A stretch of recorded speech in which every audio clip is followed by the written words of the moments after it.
Halo, Halo, Sir. Halo, Sir.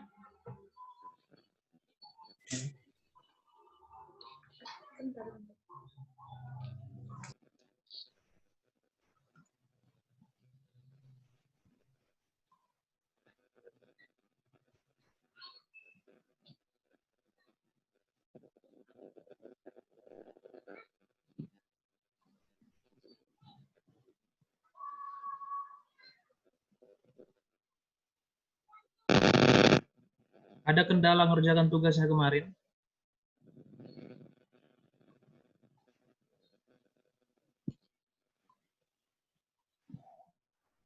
Tidak ada ya?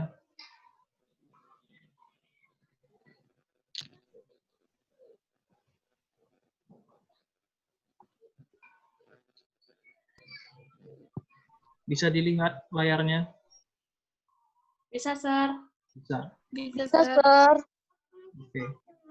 Ini lanjutan dari materi kita kemarin ya. This is the continue of our last meeting. Can you listen well? Bisa dengar dengan baik? Yes, sir. Yes, sir. This is the biological nature, masculine, feminine, and neuter nouns. Ini adalah seperti yang saya bilang kemarin mengenai gender dari noun. The first we have masculine nouns. Pertama kita di sini punya masculine nouns. This represents the male. Ini dia merepresentasikan yang laki-laki, yang pria. Jadi noun itu kalau dia orang, dia kan ada gendernya, ada pria, ada wanita. And also it also happens to animals. Dan itu juga berlaku pada hewan. And also for plants also happens. Untuk tanaman juga begitu. Ada yang jantan, ada yang betina. Lalu kemudian, and then also we have neuter nouns. Di sini juga kita ada netral. Netral ini maksudnya this means for things that doesn't have genders. Ini untuk hal-hal, untuk benda-benda yang tidak punya gender.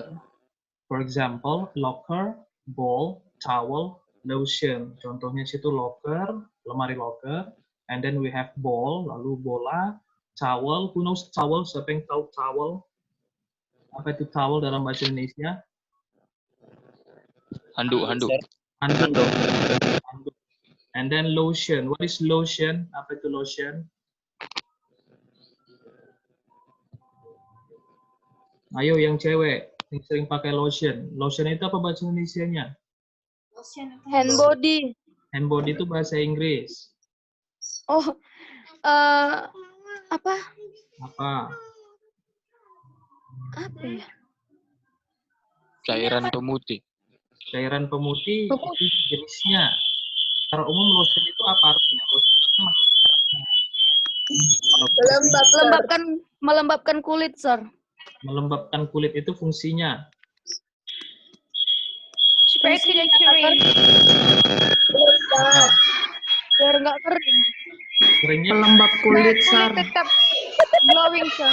lotion itu artinya krim. Krim itu bisa apa saja. Begitu juga lotion. Lotion bisa apa saja. Hand and body lotion itu juga jenis lotion. Itu suara Zoom siapa itu yang soalnya? Suara kodok. Ada yang lagi barengan Zoom-nya? Atau dijauhkan HP dari laptopnya ya, jangan dekatan, nanti dia storing. Oke, untuk ini ada pertanyaan, do you have questions about this gender nouns? Ada nggak pertanyaan tentang ini? Ini simple ya sebenarnya, gampang.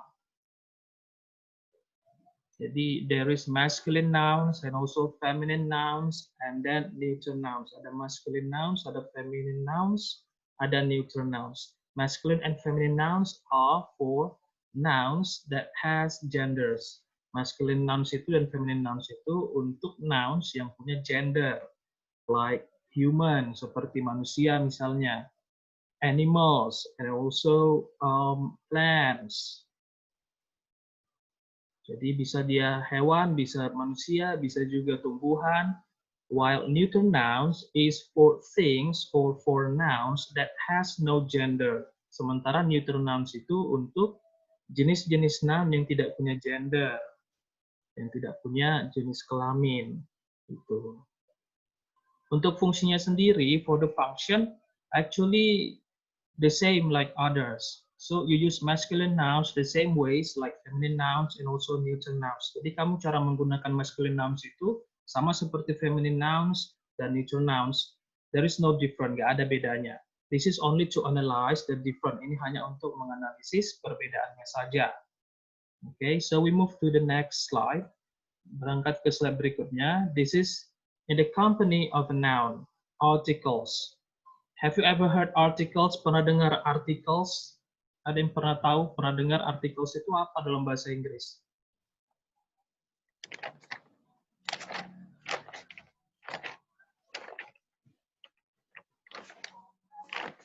Ada yang tahu? Ada yang pernah dengar? Tidak ada. Okay, so articles are divided into 3 types of articles. Jadi articles itu dibagi ke dalam 3 jenis artikel. The first is yang pertama itu dengan huruf A. And then the second is the THE tulisannya. And then the last is yang terakhir itu N. Okay, so there are 3 kinds of nouns, of articles. Jadi ada 3 jenis articles. The, en. Okay, and the function, fungsinya, the first here we have for the general, fungsinya untuk secara umum, di sini ada contoh, a boy.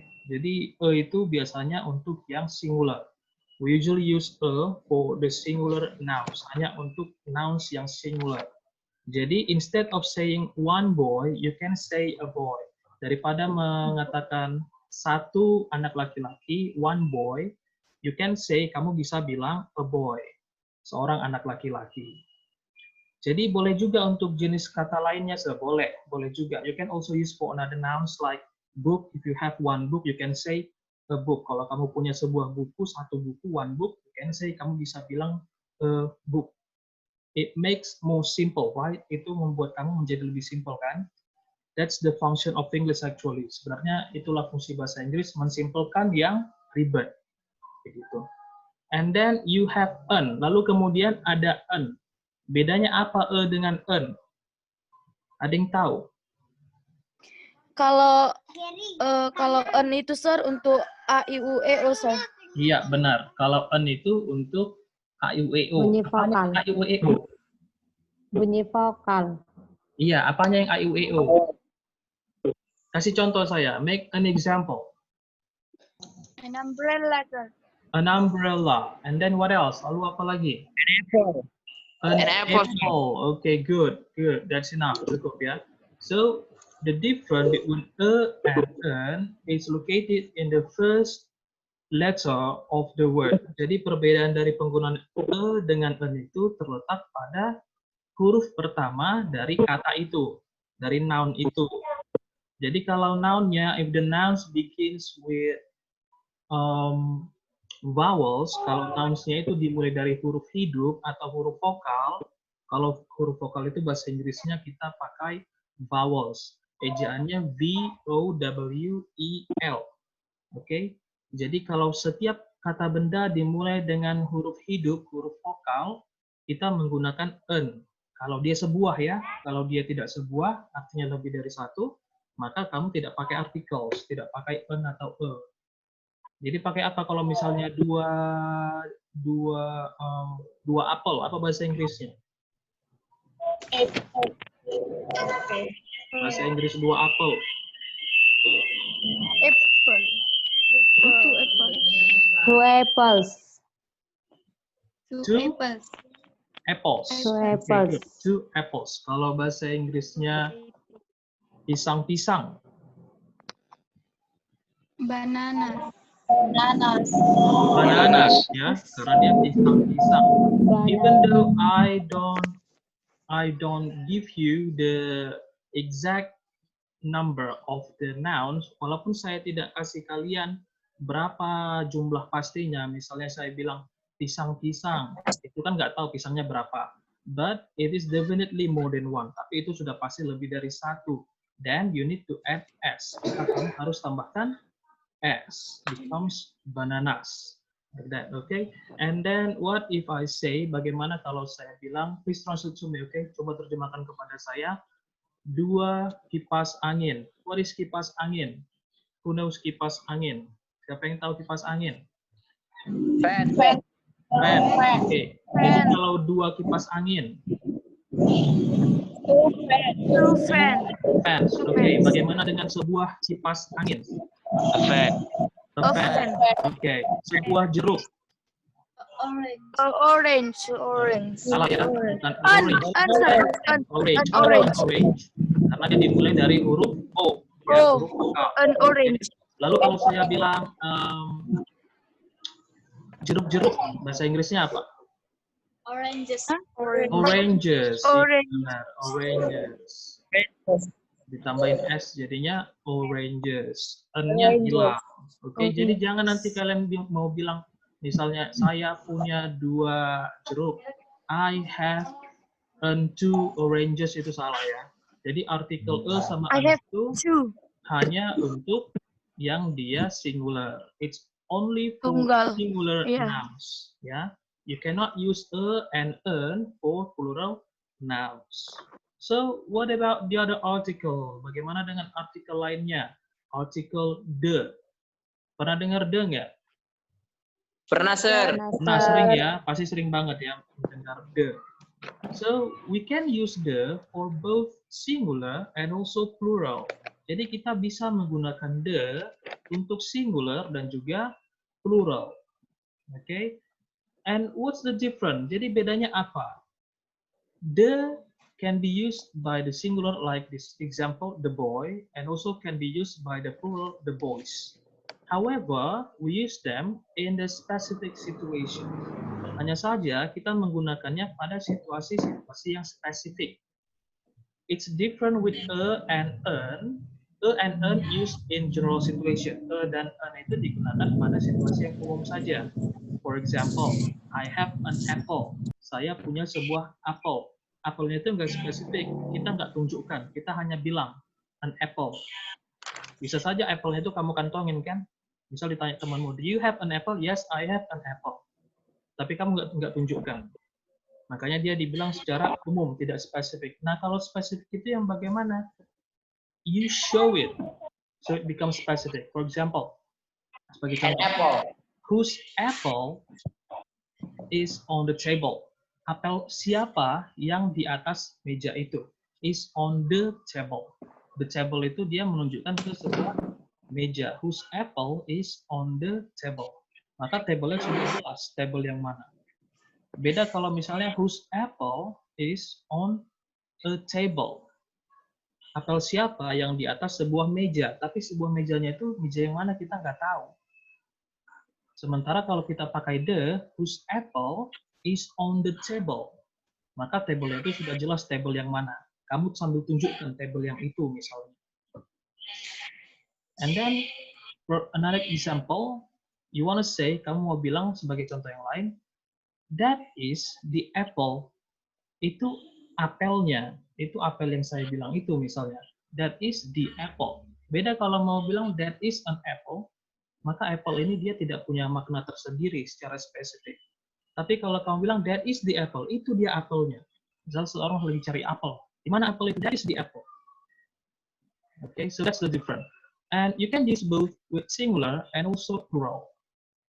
Kamu bisa gunakan juga untuk singular dan juga plural. So far about article, sejauh ini mengenai article, do you have questions? Sejauh ini mengenai article, adakah pertanyaan? Seringnya kita belajar bahasa Inggris salah menggunakan kapan penggunaan e, kapan penggunaan the. Itu sering salah. Jadi sejauh ini adakah pertanyaan? Secara umum saya jelaskan ini bahwasannya e dan n itu general, and the is for the specific things. Dan the itu untuk hal-hal yang spesifik, yang artinya kamu sudah tunjukkan, itu dia. Sementara dan en itu untuk hal-hal yang singular dan tidak spesifik. Any questions? Ada pertanyaan? No, great. Tidak ada. Berarti bagus banget. And then next here. Okay, this is the explanation of our previous topic. Ini dia penjelasan dari topik kita sebelumnya. Of our previous discussion, dari diskusi kita sebelumnya. How you start and en before the nouns. Bagaimana kamu memulai atau en sebelum dari kata benda itu.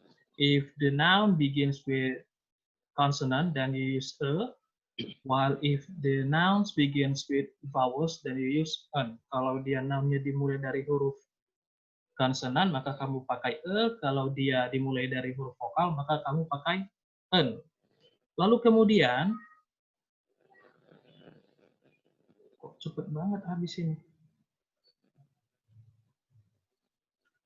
And then, what if the noun sounds begin with a vowel? However, the written is begins with a consonant.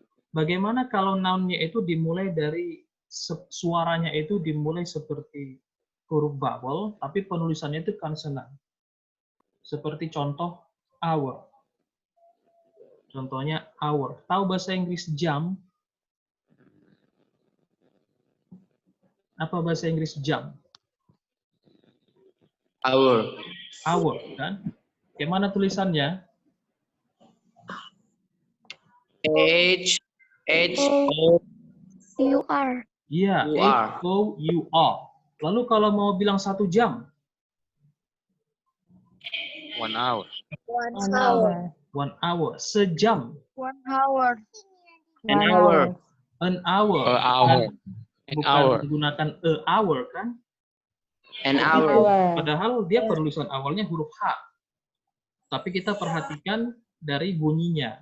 Bunyinya itu tidak ada hour, tapi hour. Beda dengan house. House itu ada H-nya. Makanya dia tetap a house, bukan an house. Jadi yang kita perhatikan sebenarnya adalah bunyinya. Apakah bunyinya itu vowel, kata huruf hidup, atau dia konsonan. Bunyinya yang kita perhatikan. Okay, and next, berikutnya. When nouns become subjects. So, this is when nouns become subject. We learn about noun act as subject. Di sini kita belajar bagaimana kata benda bertindak sebagai subjects. Ya, nouns have specific jobs to do when placed within a sentence. These jobs are blah blah blah and blah blah blah.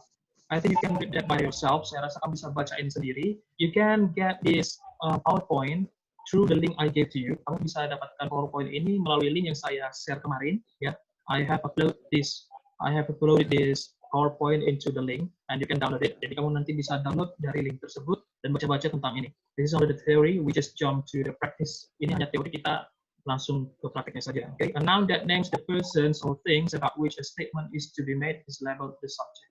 Jadi sebuah kata benda yang mengindikasikan seseorang atau benda mengenai suatu statement dilabel sebagai subjek, disebut sebagai subjek.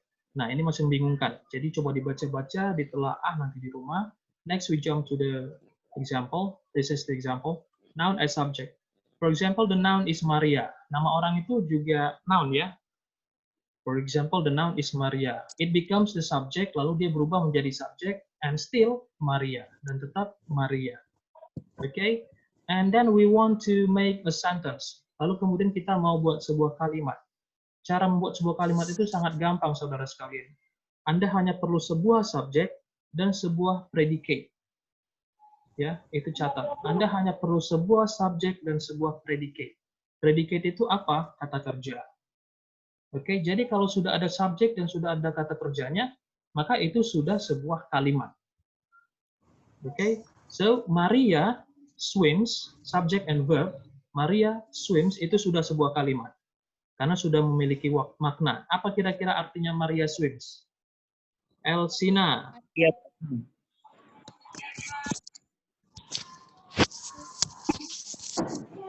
Open video.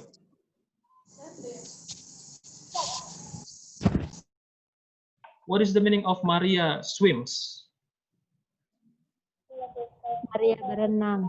Maria berenang, ya, good. Maria berenang. Itu sudah sebuah kalimat.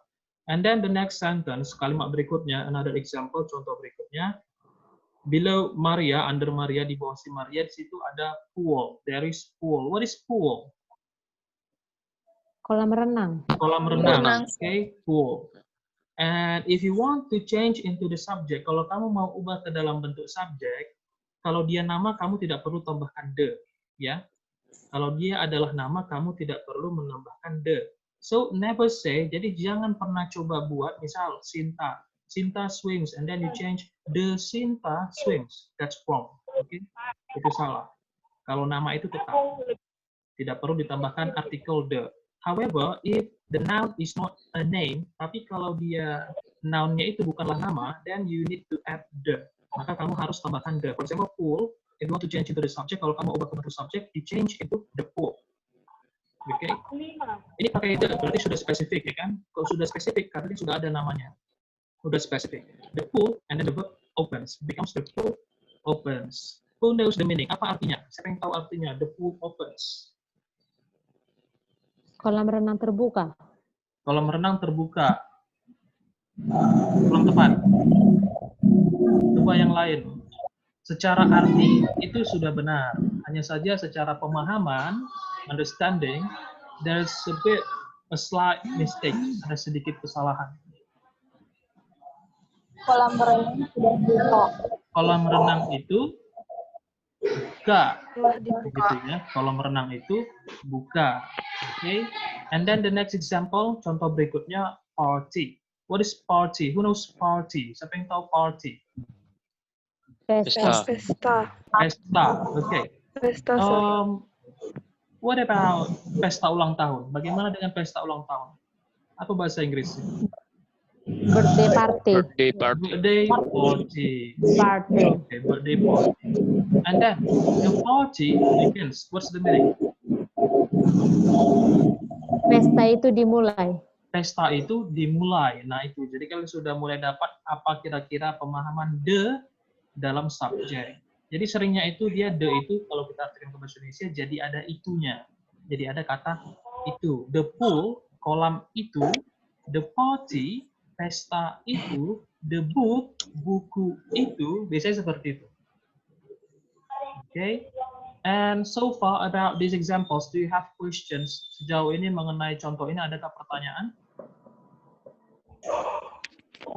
No questions, good, great, we continue. There is any type of noun can become a subject. Jenis noun apapun bisa menjadi subjek. Okay?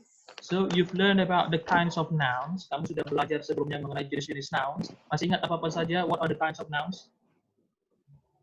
What kinds of nouns have you learned? Jenis noun apa saja sudah belajar? Masih ingat nggak semalam belajar apa aja nouns-nya? Ya?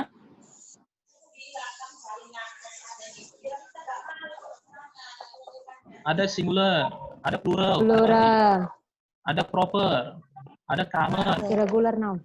Lalu ada apa lagi? Ada concrete. Lalu ada satu lagi apa? Abstrak. Ya kan? Lalu juga ada gender. Nah, jadi semua noun itu bisa menjadi subjek. Oke. Subjek itu apa? I, you, they, we. Oke, itu jenisnya, itu jenisnya. Saya mau tahu subjek itu apa, definisinya apa. Letaknya di mana subjek? Di awal. Iya, subject is always placed in front of the sentence. Subjek itu selalu diletakkan di depan kalimat. Oke, nggak pernah di belakang. Kalau di belakang dia jadi apa? Jadi objek. Objek. Oke, jadi kalau di depan dia itu subjek, selalu di depan, nggak pernah di belakang. Kecuali unless you have learned about the passive voice, kecuali kamu sudah belajar mengenai passive voice, maka subjeknya bisa di belakang. Oke. While this is only the basic structure, jadi sementara ini hanya basic structure, kamu hanya perlu tahu, you just need to know that a subject will always place in front of a sentence. Jadi kamu hanya cukup perlu tahu bahwasannya subjek itu selalu diletakkan di depan. This is to make you easier to understand. Ini untuk membuatmu lebih mudah untuk memahaminya. Okay, so for example here we have proper noun and also common noun. Do you still remember what is proper nouns? Masih ingat apa itu proper nouns?